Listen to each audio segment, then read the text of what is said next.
Sorry. I'm so sorry. It's about the same thing. It doesn't really matter. By the way, she That's the yodels. point. Oh yes, that too. So I'm going to let you see the short clip of the movie, and if you have questions after, That would be and great. we'll just try and say maybe 1, 2, 3 sentences Perfect. about my artwork. I will take any questions.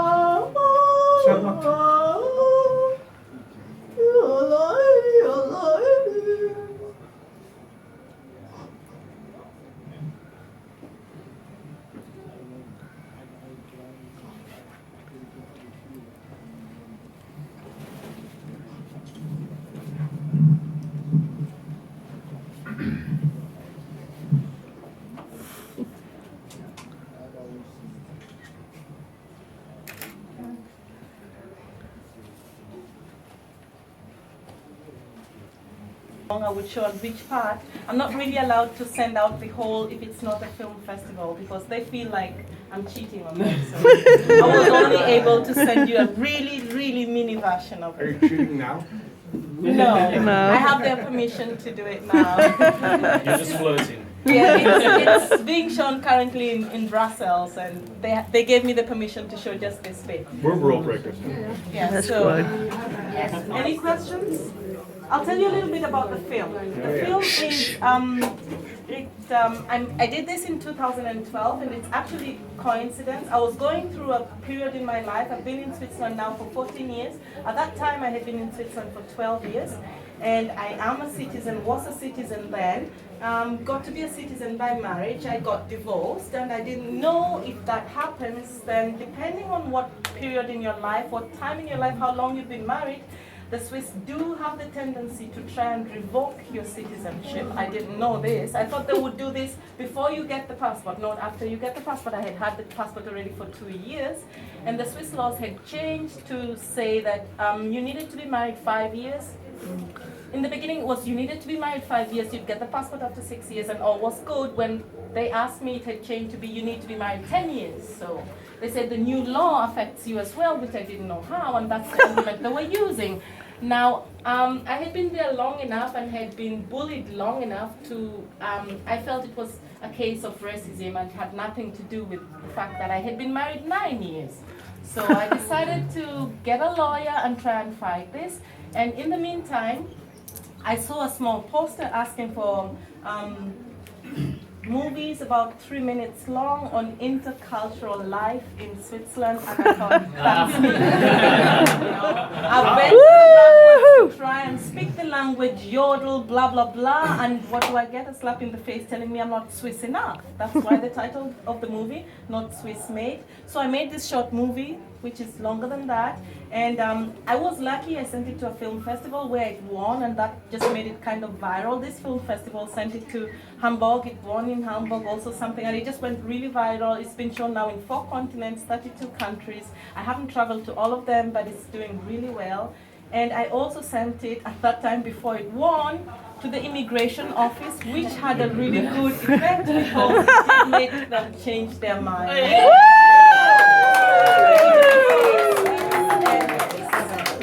That was actually what made me going. That was what pushed me to do it. I'm an artist, as you can see. I sing, I make sculptures. I am currently the only authentic Kenyan artist, as you may have read, in the Kenyan Pavilion. And there's a lot of controversy about all of that. Being Kenyan, I do know exactly what is going on, but I will try and sugarcoat it as much as possible because I do want to be able to walk back into my home country one day and still say, yes, I am Kenyan. Yeah. So, any questions? What's the current status of the Kenyan Pavilion? Is it on or off? Well, it was closed officially, according to what I was told, by the Kenyan government on 30th of April. But I was also told we are still showing. We are still showing the artwork I was supposed to show, and the 5 Chinese and 1 Kenyan Italian was supposed to show, and we're just showing it without the Kenyan flag and without the Biennale logo. So I think it's what we call, we're outside the Biennale but showing in the Biennale. Should we go? Oh yes, please. It would be, no, I don't know what anybody else is showing. Yeah. But pardon the French, I have worked my ass off on these sculptures because I was proud to represent Kenya. Even if you only go to see my sculptures, it will be worth it. What are your Because sculptures? my sculptures are 6 sculptures depicting a voodoo ceremony. A voodoo ceremony is something, before I say something really wrong, I don't see any Africans here. So a voodoo ceremony is something only a typical African would really be able to see. And I had kept away from it for a long time because I come from 2 different religions. My father is originally Muslim, my mother is born bred Catholic, and they both have voodoo priests in their family. It took a long time before we could accept that. It took a long time before they gave us, the children, permission to decide what religion we would like to do. So I was curious about voodoo. I also did Islam. I learned that. I went to a Catholic convent school, God help me. But yes, then I did the voodoo. I had the whole ceremony, and there's 6 sculptures. 1 is the voodoo priest, the main guy, and 5 of them depict the people who stayed in my memory, like the impotent guy, the unfaithful woman, and just such stuff. So I made really huge masks depicting all these people who I saw there, and trying to make them also just as beautiful, because also at that time I was thinking of what happened in France with the Charles Hebdo, people being shot just because they were Muslim, and this was kind of my answer to, it doesn't matter what religion you are, what color skin you are, we should all be able to do something together. Don't look at me and because I'm black, you already have your prejudice about what I will speak, what I look like, what I should and should not do. You can't leave your handbag near me and all that kind of stuff. Such things really upset me. So this was I have a question for you, and I don't mean to put you in an uncomfortable position, but I do. You're just about. I'm about to. Yes. What do you feel about the other Kenyan and African and I think Latin American artists who have been incensed by the situation with the curatorial status of the Kenyan Pavilion and have, as I'm sure you're aware, protested it internationally? I totally understand where they're coming from, because as an artist, I have 1 foot here and 1 foot here. So I know if I was still in Kenya, I know that would definitely be my reaction. I probably would have been the first person to sign it if I had not started the whole thing. But unfortunately for me, or fortunately, I've been here now 14 years, and I have been able to see it from the other side, and I do understand there are other things, there's much more that goes into it than just we couldn't bring Kenyan artists to represent the Kenyan Pavilion. There's a whole big story behind this that when somebody does understand, then they tend to say, yes, the Kenyan Pavilion was shut down. We're sorry about that. Thank you. I know that's a little difficult to go there. The question right I there. have a question. How do your friends and family back in Kenya feel about the controversy? They're divided. I have friends who are like, oh my God, you're actually representing Kenya. Finally, somebody who knows what they're doing. And then there are some who are like, well, you're like the only one they could get. And then like, and then there are others like, okay, what did you have to do to get in there in the middle of all those chambers? So I have all sorts of reactions I'm dealing with. My family and immediate friends are like, you go girl, we're right behind you. Go girl. It stinks, we don't like it, but you go girl. So I'm having to deal with all sorts of reactions, and for some people I'm a victim, for some people I'm a hero, for some people they just don't know what to do with me. Yeah. So you found your home here. Well, I'm beginning to think, I started that with not Swiss made, complaining that the Swiss wouldn't accept me. It seems like it's an ongoing battle. Will you And bring now- voodoo to Switzerland? Have I been? Will you bring voodoo to Switzerland? Yes, well, I'm kidding. maybe I should bring voodoo to Switzerland. No, Maybe you that's not a should. bad idea. Maybe I should. That's another question. How do your friends and family in Switzerland react to your controversy? Controversy with the voodoo, controversy. Oh, controversy with the All Kenyan, the with the pavilion. Um, it's funny, but a lot of, now I'm going to say Western and Eastern people, that's the only way I can categorize it. We usually say, you will meet two Westerners, they may hate each other, but if they have to do some work together, they will put aside their hate and they will work together. That's what makes everybody in the Western world so prosperous. You will meet people in the Eastern world, they will hate each other, and they need to work together, and they can't seem to get over that hate to work together. They can't work. That seems to be what keeps them where they are. Do you think Kenyan is Eastern? You see it as an Eastern culture? Oh, The That's a hard difficult questions one. just keep coming. no, that's a really difficult one. Let's get her perspective. It depends on what kind of Kenyan you're talking about. I wouldn't see myself as Western or Eastern. I have had to learn to adopt if I wanted to be able to live anywhere outside Kenya. Learning to adopt is a very, very private, individual thing. Absolutely. Some people manage to, some people Absolutely. don't. A lot of people ask me why the hell I yodel, and I'm like, it's just a different kind of singing. It doesn't mean I have painted myself white. It just means I understand these people better. It's a way of speech, and if I understand how they speak, which in this time is yodel, then I understand them and I have to live among them. It's like if I was a European and I went to Kenya, I would actually hope that I would learn the language there because I would like to understand the people. You're not going to understand the people if you don't speak the language. And language could be music, could be dance, could be food, could be whatever Or you art. choose. Or art, whatever you choose it to be. So what's the location we can see your work? San Salvador Island. San Salvador. Is it still on the Biennale map? Or the- Is it? Yes, it's Okay. still in the map. It's still in the same location it was Okay. supposed to be. So they didn't Really? take some white out to it or something? No. I think they couldn't be bothered to change the location. It's too late. It'll take too much organization. It's still in the same location. Yes. And if any of you does go there to see the If we are. if any of you does go, if you don't believe in voodoo, keep away from the voodoo doctor. From the voodoo priest, keep away from him if you don't believe, because all the masks are made from a piece of the voodoo ceremony I went through, and the voodoo priest is made from a lot of the authentic things. I had to pay the original voodoo priest to give me a lot of that stuff. So if you don't believe in voodoo, keep away from the main man, but you can touch and probably see everybody else. Is there going to be a reception? Yes, I was told there's a reception on 8th of Friday. on Friday. Yes, there's You a know what time? reception on Friday.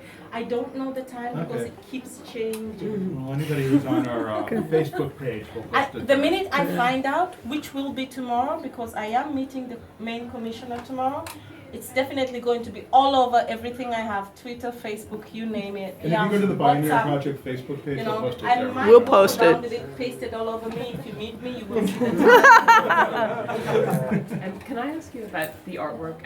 Just because Yes. I know very, very little about voodoo, but I Okay. recently went to an exhibition in Chicago, but it was about Haitian voodoo. Yes. And they said in that, so it was all new to me, but in Okay. that exhibition they said Haitian voodoo is very different to African voodoo.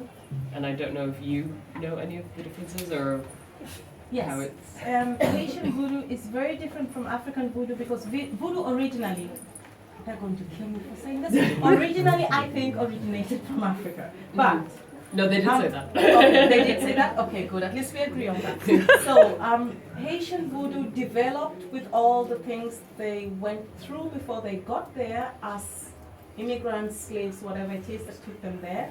And Haitian voodoo, African voodoo is mainly used for good purposes. It's a healing thing, yeah? You hardly ever go to the voodoo doctor and say, listen, my neighbor has this really hot wife, could you kill him? People try, but you don't normally do that. Haitian voodoo has a different side to it, which you could also use the African voodoo for, but it's hard to get our voodoo priests to accept to do that because the catch is, if you do something bad to somebody, it comes back to you. It may not hit you immediately, but it will hit somebody very close to you in your family. It's worse. Because you pay for your bad deed. That's the mob. No, it just, that's the way it works. Yeah? They will ask you for a white pork or a white chicken, and you think that's all you have to pay. But no, exactly the amount of bad you do to somebody else has to come back to your family. That's the only way it will work. So Haitian voodoo has this other complex, dark side of it that makes it very different from our kind of voodoo. Does voodoo have a very positive side to it too? Oh, yes. Explain that. Oh, wow. Okay. Voodoo is mainly, I don't know who the hell gave it the name voodoo, which just gives bad connotations to it. But we call it actually, when you, in my mother tongue, we call it white magic. Yeah? Which is actually something positive. You go to a voodoo doctor when you're sick and when you have problems that are bothering you that a normal doctor would not be able to heal. Like, I have a sculpture of a guy who was, for a long time, impotent. And he wanted children. He tried, and his wife tried everything, but they couldn't. So he went to the voodoo doctor to try and heal him from that. You know? And I have, okay, this is also not really positive, but I have a woman who was, she was completely unfaithful. She couldn't keep to her and her husband. And anything she saw, she couldn't, And she went to a voodoo doctor to try and keep her to stop being promiscuous and all that. But mainly, voodoo is used for positive things, to heal and to stop you from being unfaithful and all that stuff. But it's almost never used for negative stuff. So when I feel ill, I would say in Africa, I'm going to a voodoo doctor, and nobody would think she wants to kill her neighbor. Or we hardly ever get these thoughts. It's just, I'm going to a doctor who has more power and can summon more than just what we have on earth to try and heal me, because we do believe a lot in spirits. We don't, however, we don't believe in reincarnation. We believe in spirits, but not in reincarnation. If I die, depending on what the hell I was doing on earth, I become a good or a bad spirit, and I can be summoned to help with some sort of healing, but I cannot say you're going to meet me in another life as a black cat or whatever it is. What do voodoo people think about when you die? I mean, in the Christian religion you go to heaven, but Or not. Voodoo's believe that? We don't really believe in a heaven as such. You go to a higher place, yes, but we don't have heaven and hell. We don't really believe in heaven and we just believe in a higher place where the spirits go to, and depending on what kind of spirit it was, what kind of a person it was, you can summon them to help with the healing process of something. And they're like my middle name, which I use, which a lot of Swiss have problems with, so I tend to tell them the one they think is Swiss, which is Yvonne. Apiyo,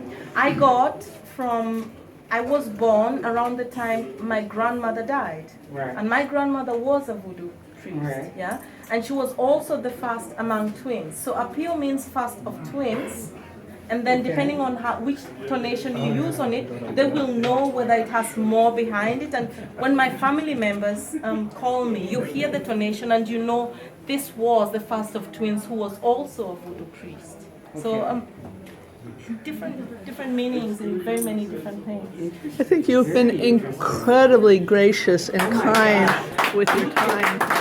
Thank you so Thank you very much. much. Thank you for the invitation. No, And please incredible. see my artwork, I will What? We need a picture of her and You know what, Paul, we have the Oh, crowd here. absolutely. Oh, we gotta. You know what I'm saying? What, yes, It's like yes. Grace and me. Oh, no, no, no. You are wonderful, absolutely spectacular. And we hope you can stay and have some beverages and talk. I didn't want you to have to talk all night there. That's okay, yes, I know. I love that. Thank you so much, Larry. I have to say,